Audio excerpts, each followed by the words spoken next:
Let me tell you something about the reasons why British America revolted against the mother country. It's not that the British were like killing us all the time like they did in the Boston Massacre. It was of course presented as if it would be a constant and typical thing by the Massachusetts Patriots. But the Boston Massacre was really some sort of an accident, really. The Brits were confronted with an angry mob, and although those mob were good patriots, but they have exaggerated, probably intoxicated a little bit by the alcohol, and they have drunk excessive amount of it. But the problem is not that the British use force from time to time, but the problem is that their governors in our colonies, in our states, we would like to say states now, they are not really interested in our development. They are not interested, and they are stopping our territorial development through the Indian territories westwards. They are also not letting us to create our own manufactures, which would make us independent economically. So they are really on strangling on the neck in economically. So it's not just a stamp act and some high payments for the men of letters to publish their more or less crazy ideas. But you don't need any more crazy new ideas to justify our revolt.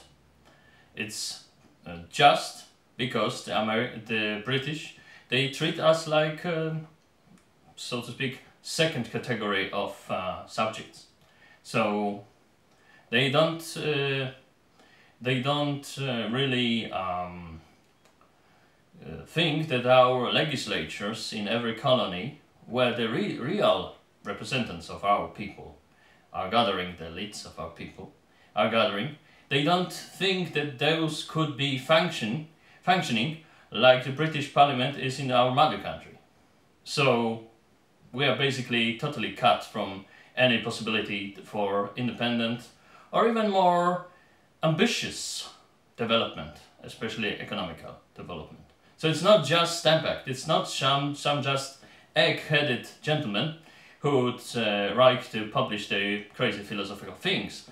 But of course it helped our cause, because philosophers, well, they don't really appreciate when they cannot publish their things and their ravings, and sometimes also good things, like myself. I am attached to the writings of Mr. Alexander Hamilton.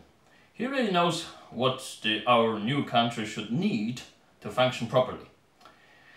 The raving of Mr. Jefferson, well, I'm sure he means well, and I appreciate his input in our Constitution, in Declaration of Independence, which would serve as the base for the future Constitution.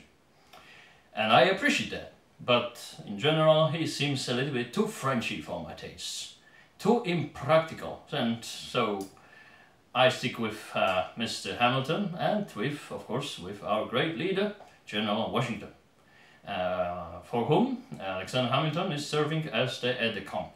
So naturally I am on this side.